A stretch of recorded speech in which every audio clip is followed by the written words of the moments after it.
Nós queremos que a outra pessoa tenha o mesmo ponto de vista que nós temos. E não. Ela tem lá a sua forma de reconhecer a realidade externa, que é única, que é do sujeito.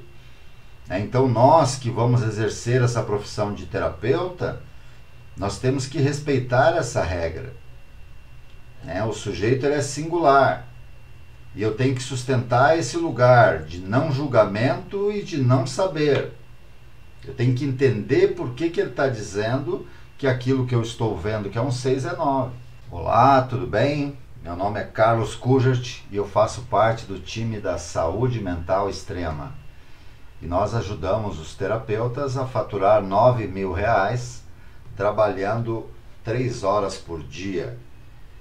E, conforme combinado, estamos aqui para dar continuidade à jornada do terapeuta 9K. Então, essa semana a gente está falando sobre comunicação. É muito importante que o terapeuta iniciante domine essa arte da comunicação, porque é através da comunicação que ele vai captar clientes, que ele vai encher a agenda dele, né? Então nós que somos terapeutas, somos profissionais liberais, nós temos que dominar essa arte da comunicação, né? E o fato de termos que falar em público, para muitos terapeutas é um empecilho, né? Então, as pessoas que têm dificuldade de falar em público, elas têm essa dificuldade desde da adolescência, né? Desde a segunda experiência social na escola. E nós vamos ser chamados para falar, né? Principalmente se você almeja trabalhar como terapeuta e ter sucesso na carreira. Então, é uma das primeiras coisas que nós temos que aprender. É a comunicação, né? E essa semana a gente vem falando da comunicação. E a semana que vem nós vamos falar de uma outra coisa que é bastante importante, que é a arte da persuasão. Então nós aprendemos que nós reconhecemos o mundo externo através dos 5 sentidos. E aí nós temos alguns filtros. E aí nós temos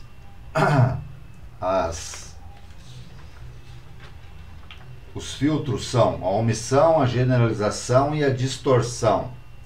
E temos os metaprogramas, que são os valores, as crenças, as decisões e as memórias.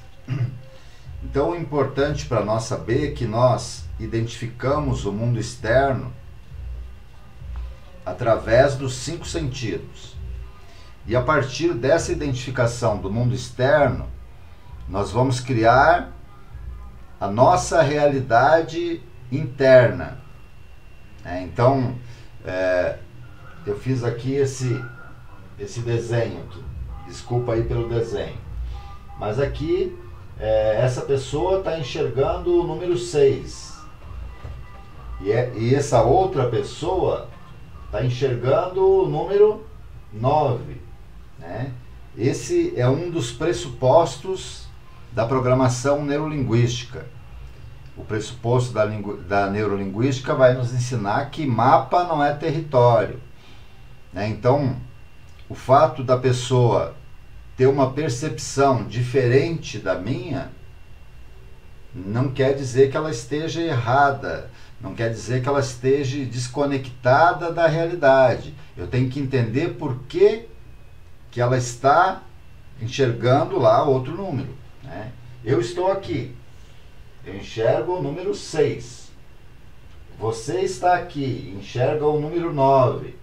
Aí eu vou dizer para você, não, isso é um 6. Você vai me dizer, não, isso é 9. Por que você está enxergando 9? Aí eu tenho que me colocar aqui no lugar da pessoa.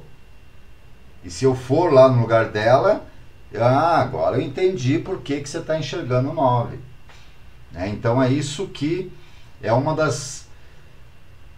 dos ruídos na comunicação. Nós queremos que a outra pessoa tenha o mesmo ponto de vista que nós temos. E não. Ela tem lá a sua forma de reconhecer a realidade externa, que é única, que é do sujeito. Então nós que vamos exercer essa profissão de terapeuta, nós temos que respeitar essa regra. O sujeito ele é singular. E eu tenho que sustentar esse lugar de não julgamento e de não saber. Eu tenho que entender por que ele está dizendo que aquilo que eu estou vendo que é um 6 é 9. Então é muito comum isso. Desde quando a gente é criança. Tem lá 2 irmãos e um irmão briga com o outro e a mãe chega. Tem um dos irmãos que vai dizer, foi ele que começou, a culpa é dele. E daí aquele que está sendo culpado, ele vai dizer o quê? Não, foi ele que começou. E a mãe vai ter que escolher um dos lados. Daí o que a mãe faz? Então os 2 vão de castigo. Daí ela resolve a questão sendo imparcial. Agora, se ela escolher um lado, por isso que a posição de terapeuta é uma posição de não julgamento, de não escolher um lado. E é uma posição de não saber, eu tenho que entender, eu tenho que aprender como aquele sujeito funciona. Porque às vezes aquilo que ele acha que é errado é normal. Então nós temos uma tendência de nos colocar no lugar de vítima, de querer culpar, por exemplo, culpar o pai, a mãe, e eu tenho que entender mais, por que você acha que o seu pai escolheu o seu irmão ao invés de você? Porque às vezes os nossos pais, eles têm a realidade deles. Ninguém dá aquilo que não tem. De repente o pai não tem recurso, como que ele vai dar? Ele vai criar os filhos dele com aquele modelo, com aquela realidade que era do pai dele. É só o que ele tem. Você pode não entender, não aceitar o método de educação, mas ele está dando o que ele tem.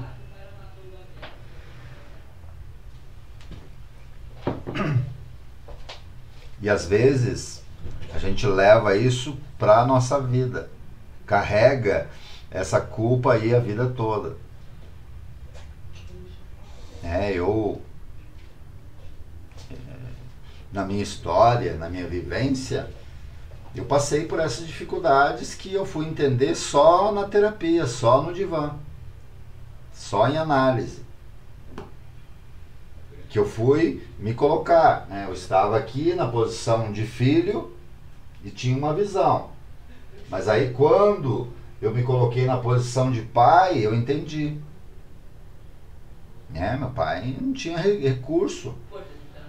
Quando eu nasci, meu pai tinha 20 anos, a minha mãe tinha 18 anos. Lá na roça, não tinha recurso nenhum, não tinha conhecimento, não tinha informação. A informação e o conhecimento era passado dos mais velhos. O pai, a mãe. E se tinha pouca autonomia para decidir, Então, os nossos pais tinham menos recursos do que nós temos hoje. Hoje nós temos um entendimento do lugar que nós estamos, da realidade que nós vivemos. A realidade deles era muito escassa,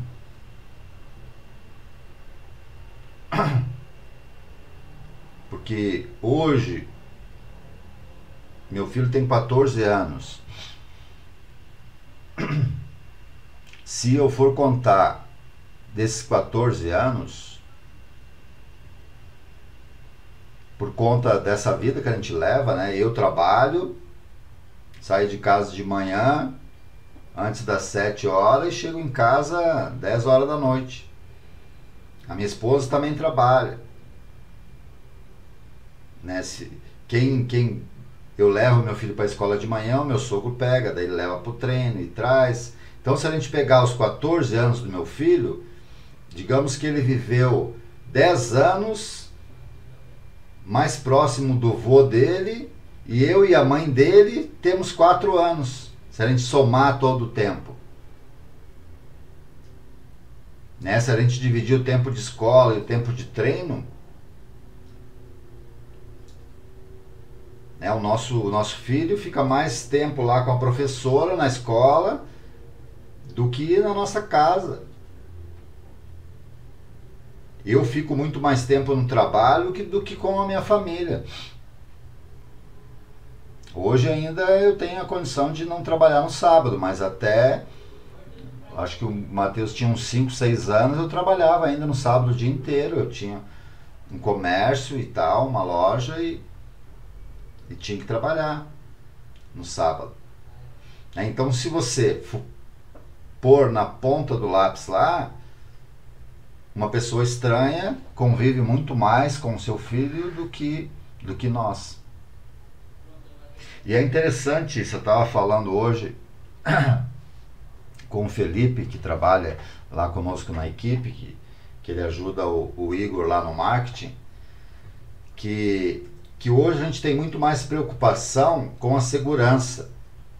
Então, se você vai colocar o seu filho na escola, o que tem valor é se tem um segurança na porta da escola, se você consegue entrar com o seu carro lá dentro, para ter mais segurança para o seu filho, mas a gente não vai ver lá quais que são os princípios da professora, qual que é a ética e a moral daquela professora, qual que é a religião dela.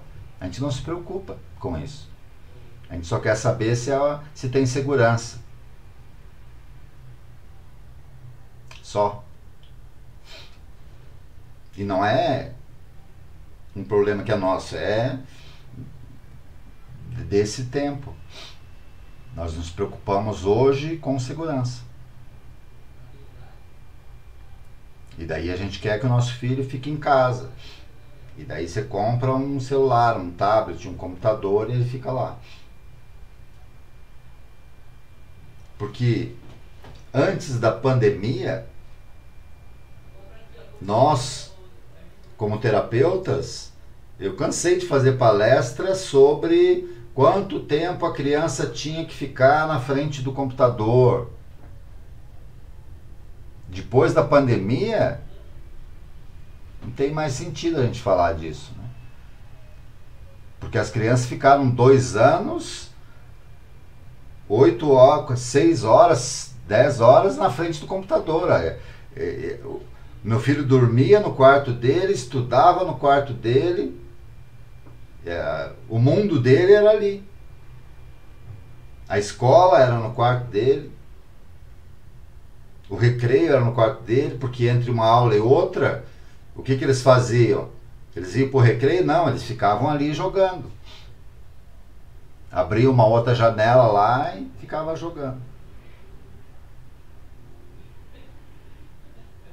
A comunicação dos nossos filhos é diferente da nossa geração. Bem diferente, né? Então a gente tem que entender isso, que mapa não é território, que uma pessoa não é igual a outra. E para mim, me relacionar com uma pessoa, eu tenho que entender qual que é o mapa dela. Né? Porque senão eu vou me relacionar vou me dar bem só com as pessoas que são iguais a mim. E não é, né? Não pode ser assim, né? Então, essas informações são importantíssimas para que o terapeuta comece o seu trabalho. Então a gente viu lá, passado por esses filtros, a nossa interpretação da realidade externa vai gerar uma representação interna da realidade. Ou seja, percebemos e interpretamos a mesma realidade de formas diferentes.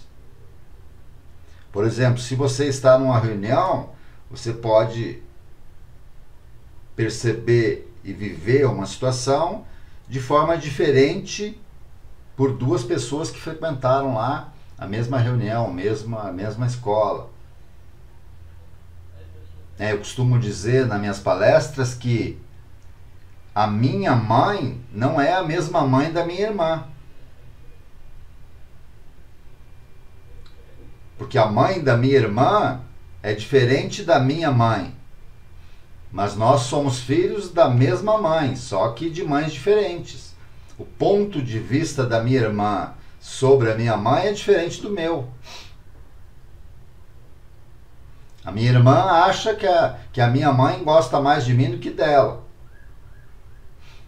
E eu acho que ela não gosta nem de mim nem dela. E os dois estão certos, entendeu?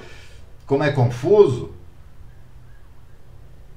É por isso que o primeiro princípio do terapeuta é, se você tem um papel, uma caneta, pode anotar aí, é ter acesso ao paciente. Sem paciente não tem terapia. Então, o primeiro princípio é ter acesso ao paciente. O segundo princípio do terapeuta é se certificar se as informações são fidedignas, para sair desse conflito, né? Então, por exemplo, eu chego lá para você e digo que a minha mãe prefere a minha irmã, gosta mais da minha irmã, que eu me sinto rejeitado. A minha irmã, aí você vai falar com a minha irmã, ela vai dizer não. Ela sempre preferiu o Carlos. Quem que está errado? Entende? Nenhum dos dois. Aí você vai lá e chama a minha mãe para conversar. Daí a minha mãe vai dizer, não, eu gosto dos meus filhos todos iguais.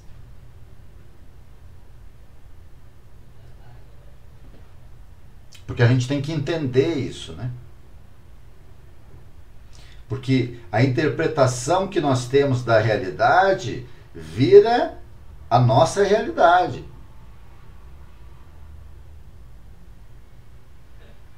E aí complica, às vezes, né?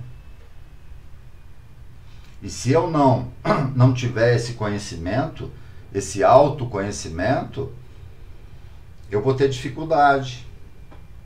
E a dificuldade primeira, a número 1, é de me aceitar como eu sou. É o primeiro passo. Entrou uma galera por aqui. A Maria Mello. E ela fala assim, eu estou sempre preocupada em fazer a minha parte, independente do que o outro faz ou deixa de fazer. Legal. José Claudiomiro entrou por aqui, o Jefferson, grande Jefferson Herzog, lá da Pátina de Caxias do Sul. O Dani Oliveira, Cristina Kojima, a Estela Lima,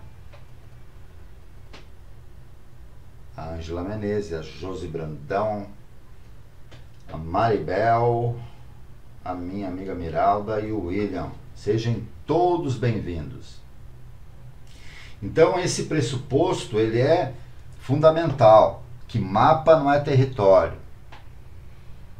Então a gente tem uma visão da vida. E quando a gente começa a entender e começa a fazer esse trabalho do autoconhecimento, acontece um fenômeno que expande a nossa realidade, muda a nossa percepção da realidade.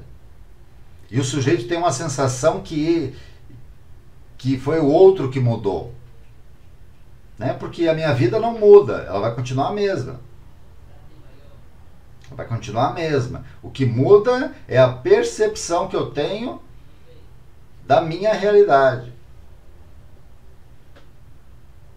Né? Eu sou a mesma pessoa desde os 10 anos de idade. A minha personalidade não mudou. Eu acredito nas mesmas coisas. Eu vejo uma injustiça, eu fico incomodadíssimo. E desde criança eu sou assim.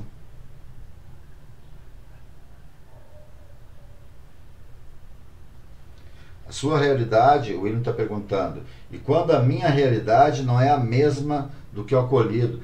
A sua realidade é só sua, William. É isso. Mapa não é território, é isso. Porque como que eu vejo o mundo? Né? Então eu e você, William, nós somos aquilo que nós experimentamos. Somos aquilo que vivemos. Nós somos o resultado daquelas 5, 10 pessoas que nós convivemos. Então o outro é totalmente diferente. Se uma pessoa que nasceu da mesma mãe, seu irmão, que tem 23 cromossomos da sua mãe, 23 cromossomos do pai, mesmo que eles sejam gêmeos, um é diferente do outro. Um gosta do arroz por cima, o outro gosta do arroz por baixo. Um gosta de café puro, o outro gosta de café com leite. Entendeu? Nós somos únicos. Únicos. Não tem um igual. Não existe outro Carlos Kujat. Ainda bem, né? Porque senão ele não ia gostar. Ele ia dizer que a culpa era minha. Não existe. Foi feito e foi jogado a forma fora. Entende? Por isso que o terapeuta, ele acredita que não mudando o ambiente, o externo, não adianta nada mudar. A grande mudança ela acontece intrinsecamente, de dentro para fora. A minha percepção de mundo, ela muda se assim eu desejar.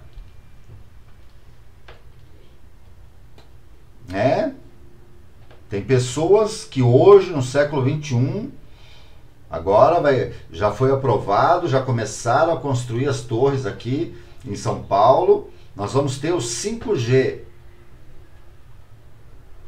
Mais rápido, mais potente. Vai ser muito mais fácil a comunicação. Mas hoje, com tudo isso, tem pessoas que não têm celular. Que ainda tem o telefone de linha lá.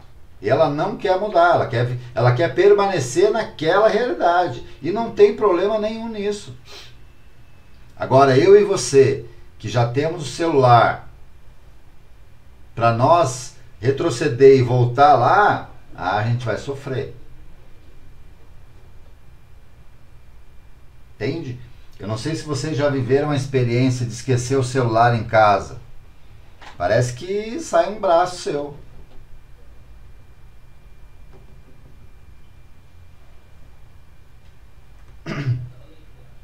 Quem acostuma a andar de carro, né? Eu aqui em São Paulo, eu agradeço a Deus por isso, sou muito grato. Eu nunca precisei andar de ônibus.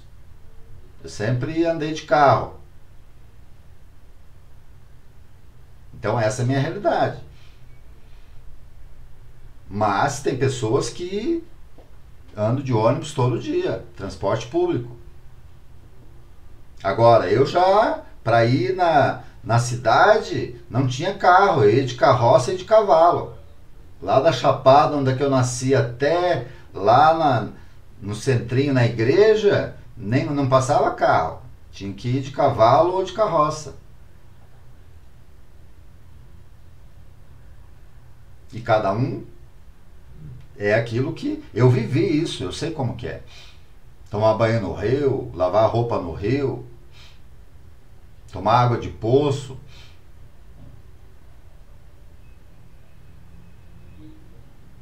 O banheiro era lá fora de casa, na casinha.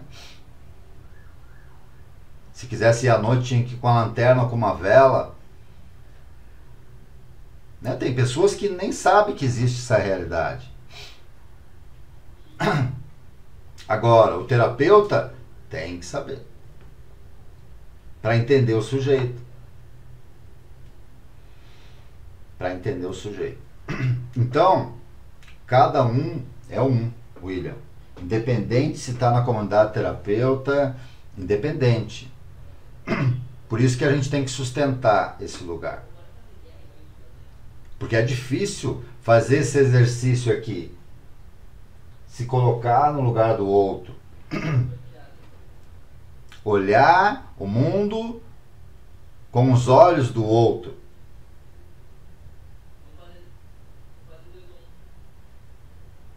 Na clínica, né, tem o Herzog que está aqui. Eu fiquei 9 meses internado lá no Gábata, há 20 anos atrás. No Pátina, desculpa. O Gábata é onde eu trabalho. E a minha vida ela não foi fácil, foi dura. Foi difícil. O meu drama é que o meu pai era alcoólatra, eles se separaram, tinha 7 anos de idade. E foi muito dolorido para mim, para o Carlos, aquela criança que não tinha recurso, passar por essa cisão de separar da família. Esse é o meu drama. E eu vivo a minha realidade, isso me causava dor, angústia e sofrimento. Mas aí, nessa experiência que eu fiquei internado 9 meses lá na Pátina, tinha um rapaz que ele contou a história dele lá. O pai dele era alcoólatra também, violento. Meu pai também era, chegava em casa e batia em todo mundo e tal, era aquela coisa. E o pai desse menino também. Só que um dia o pai desse menino chegou em casa, ele contando, e matou a mãe dele a facadas. 20 e poucas facadas. E esse menino que estava lá, ele correu e ficou embaixo da casa e ele viu o pai dele dando as facadas na mãe dele pela uma abertura que tinha uma fresta, como diz o gaúcho. Quando eu ouvi esse cara contando a história dele, o meu sofrimento sarou na hora. Porque eu consegui fazer esse exercício. Eu consegui ir lá no lugar dele e ver a perda que ele teve.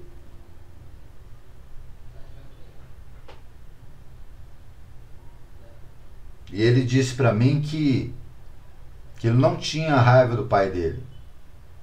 Um sujeito que viu tudo isso e ainda perdoou o pai. Menino de coração bom.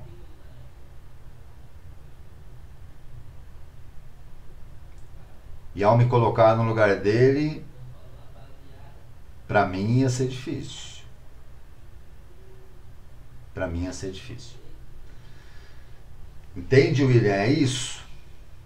É isso.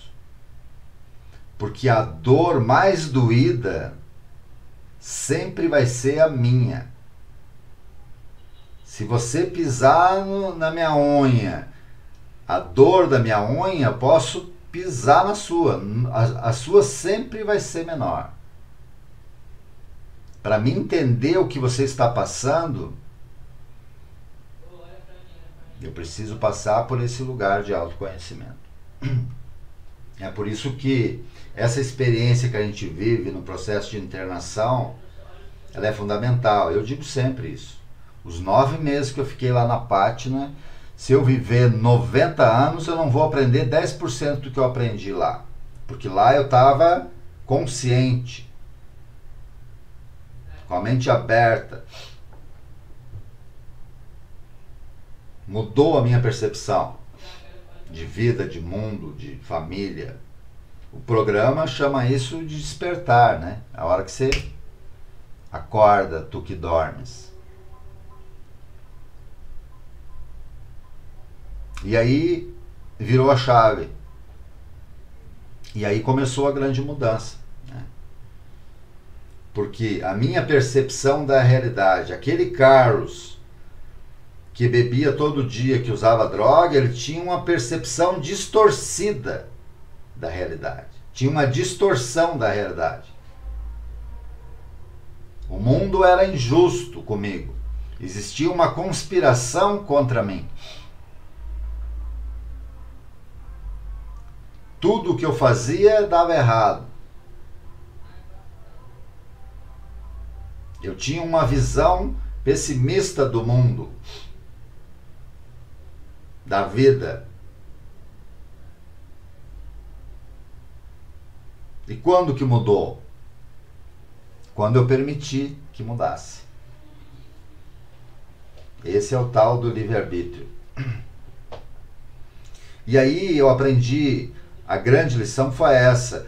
Tudo aquilo que eu tinha dificuldade de fazer ficou mais fácil. Eu tinha dificuldade de falar em público, eu era tímido, eu tinha medo. Eu tinha medo de errar. Essa é uma outra informação valiosa para quem quer ser terapeuta. Mais de 80% das pessoas, elas pensam que elas têm medo de errar, mas não é. Elas têm medo que as coisas deem certo. Não é medo que dê errado. Elas têm medo que dê certo. Por quê? Porque se der certo, ela vai ter que mudar. E ninguém quer mudar.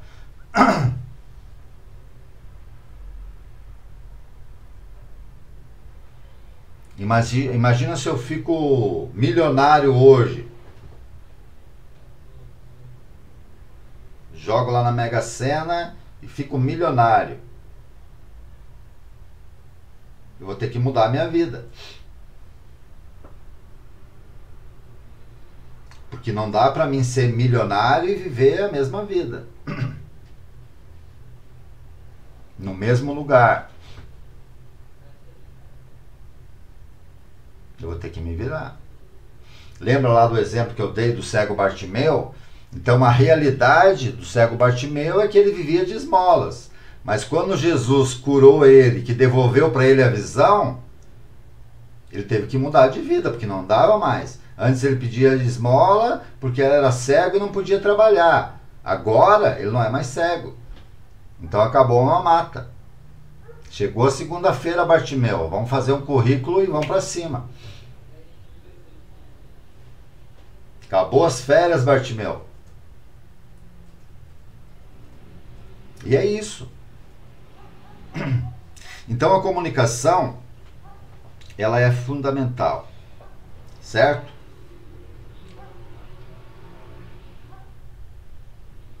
Então a maior parte dos males entendidos e ruídos na comunicação deriva daí. Pessoas diferentes traduzem a realidades idênticas de formas distintas uma das outras. E todos nós sempre achamos que a nossa interpretação da realidade é a realidade. Por isso que a realidade é subjetiva. A minha é diferente da sua, que é diferente do outro. Ah, mas a realidade não é uma só? Não. Quando compreendemos esse modelo, já fica muito mais fácil nos comunicarmos. O fato de uma outra pessoa pensar diferente e perceber a realidade de uma forma diferente da nossa, não significa mais que ela está manipulando a verdade, mas sim entendendo de forma diferente. E isso é perfeitamente normal. Normal. É aquele esquema lá que a minha avó falava, né? Para quem só tem martelo, tudo é prego. Então, se eu não conheço, eu não posso imprimir minha opinião baseada em algo que eu não sei. Eu conheço, por exemplo, a minha religião. Eu fui educado na Igreja Católica. Então eu conheço. Eu estudei, eu fiz a crisma, fiz a primeira comunhão. Casei na igreja. Agora só está faltando a extrema unção para fechar a caixa. Só. Então eu conheço da minha. Ah, qual que é melhor? Digo, ó, não sei. Não sei se o evangélico é melhor, se o espírita é melhor, né? Eu só sei dessa. Então, como diz a Glória Pires, eu prefiro não opinar.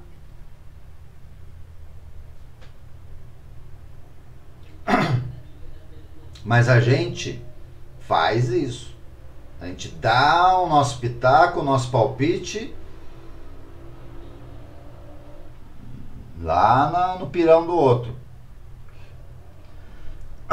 Né?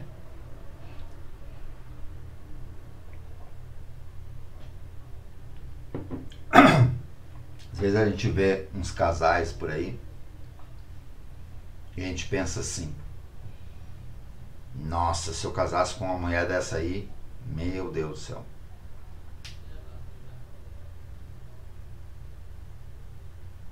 Não tem como dar certo. Você vê um moleque lá rebelde, fazendo rebeldia com a mãe, ah, se fosse meu filho. É outra realidade. É outra realidade. E a vida ensina isso, né?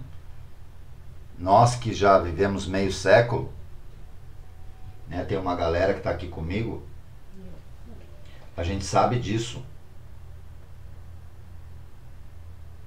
Quantas famílias você viu que aquele filho que dava mais problema, o ovelha negra da família, quando os pais adoeceram, ficaram velhos, quem cuidou? Quem que estava lá? E o bonzinho? O bonzinho, ele é bonzinho para ele.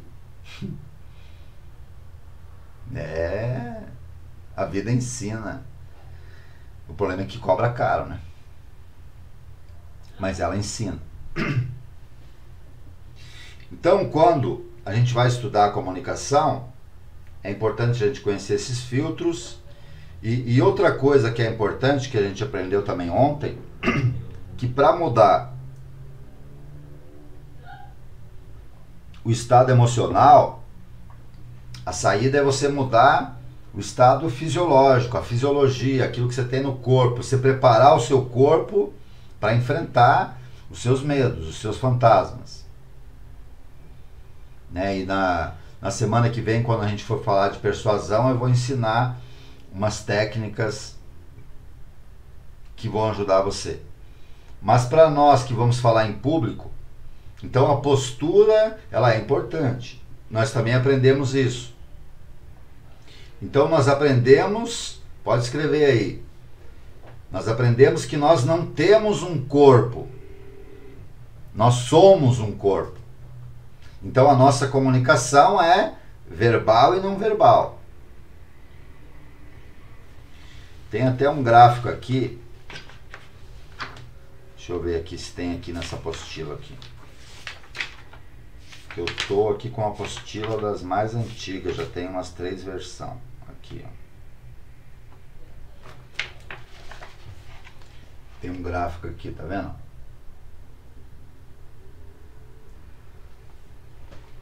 Então aqui, 55% da nossa comunicação ela é visual, corporal ou não verbal.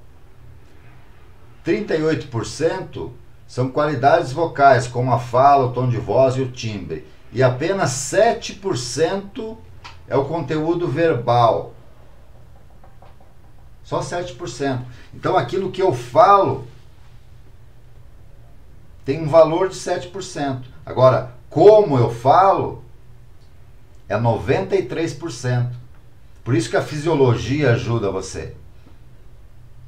Eu estou falando aqui, você está vendo que tem emoção, que tem energia, que tem potência, que eu estou no gás. Na sexta-feira, estou no gás ainda. Com 53 anos. Né? Agora, se eu estivesse falando com vocês, é isso aí, né, pessoal? A comunicação aí, né? Vocês estão ouvindo aí? Ah, tá, beleza. Entende? A fisiologia, você tem que crescer, erguer a cabeça. Então você prepara o seu corpo, né? E quando a gente está comunicando, a palavra, a voz, ela é o quê? Ela é ar, oxigênio. Por isso que precisa respirar. Então, você respira. E aí, quando você respira, você fica numa postura.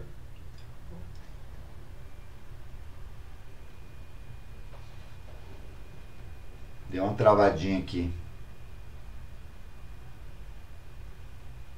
Acho que voltou. Voltou, né? Voltou. Então, é importante nós respirarmos. Ao respirar, a gente mantém a postura e a nossa voz é um ar. Então, eu respiro, encho o meu pulmão e daí o ar que vai sair vai vibrar a corda vocal, que vai sair o som. Então, se eu falar para baixo, eu tenho um microfone aqui, ó. Você não está vendo, mas tem aqui, ó. Tem um microfone aqui, certo? Se eu falar para lá, o ar está indo para lá, o microfone não vai pegar direito. Então, se você está com o microfone aqui e você vira para lá, está indo para lá o ar. Entendeu? Então, eu tenho que direcionar para a plateia. Eu tenho que estar olhando para a plateia. Se eu tiver que olhar para o outro lado, eu tenho que ficar 1/8 ali à direita. Lembra lá do exército? Então eu tenho que prestar atenção, tenho que respirar. A pessoa quando está nervosa, ela fala rápido demais, que daí não sei o que, e parece que está faltando fôlego. Está nervosa. Então um dos exercícios para aprender a falar é respirar. A respiração diafragma. Põe a mão na barriga,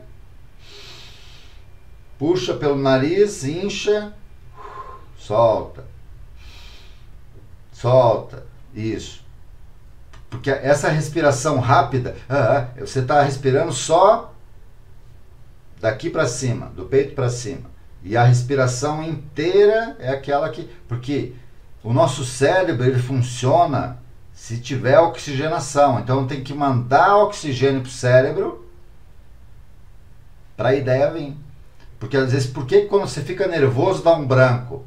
Porque falta oxigênio no cérebro. Então um dos segredos é esse. Respira, toma uma água, dá uma pausa. Você sabe que a emoção vai ficar ali no máximo 80 segundos, depois ela dissipa e daí depois você encaixa. Você vai sentir quando encaixou, que você está bem, que você está inteiro ali. Né? Outra dificuldade é as pessoas não sabem onde põe a mão. Né? Então tem a postura. O ideal é você manter aqui e ficar com as mãos aqui no lugar da cintura. Certo? Ficar para baixo fica assim. Ó. Aí você mantém aqui a mão. Não precisa ficar segurando. Mas mantém ela aqui, fala. Você vai estar com o microfone, a mesma coisa. Você cola o braço aqui, firma ele e pega o microfone. Encosta ele aqui perto do queixo e já era. Cuidado para não se enrolar com fio. Tem gente que tropeça e se enrola tudo no fio. Hoje em dia tem o sem fio, tem tudo isso. Mas como que aprende? Praticando. O nosso cérebro aprende por repetição, imersão e modelagem. Então você tem que praticar.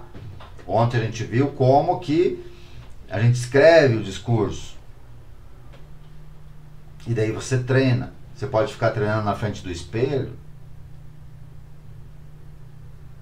Tem vários exercícios. Minha voz é muito fraca, minha voz... Para você treinar a respiração, tem um exercício fácil. Que é você falar com a caneta na boca, assim, ó. Põe a caneta aqui, aperta, e aí você vai falando. E daí você treina e aprende. Porque com a caneta aqui na boca, fica mais difícil de respirar. E daí eu vou treinando, forçando o meu pulmão. Vou criando fôlego. São exercícios que dá pra gente fazer. né? Eu não tenho dificuldade porque a minha voz é potente, né? Então imagina quando eu fico bravo, que daí eu grito. Né? Então, se eu estou num ambiente que precisa de silêncio, eu tenho que ficar cochichando com as pessoas. Daí eu diminuo o tom da minha voz e fica tudo certo. Agora, o natural é aumentar. A voz tá alta. Às vezes chega a saltar aqui a veia do pescoço. Então, aos poucos, você vai se conhecendo. Você vai falando, vai olhando no espelho, vai acertando ali o seu tom e daí encaixa. Certo, meus amigos? Então a gente finalizou aqui. Ainda tem alguma coisa? Não sei se tem alguma pergunta aí. Um comentário.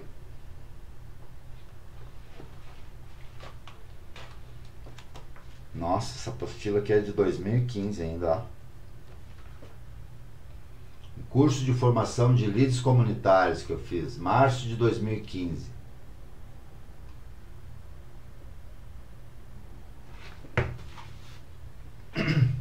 Faz tempo, hein? Maribel Ribeiro está dizendo aqui: obrigado, Carlos, tenho aprendido muitas coisas boas com você no decorrer dessa semana assistindo você, gratidão, muito obrigado. Isso aí, continue que a semana que vem vai ser legal também, a persuasão é bem legal. A Estela está dizendo aqui: quem não se comunica se trumbica, já dizia o Chacrinha.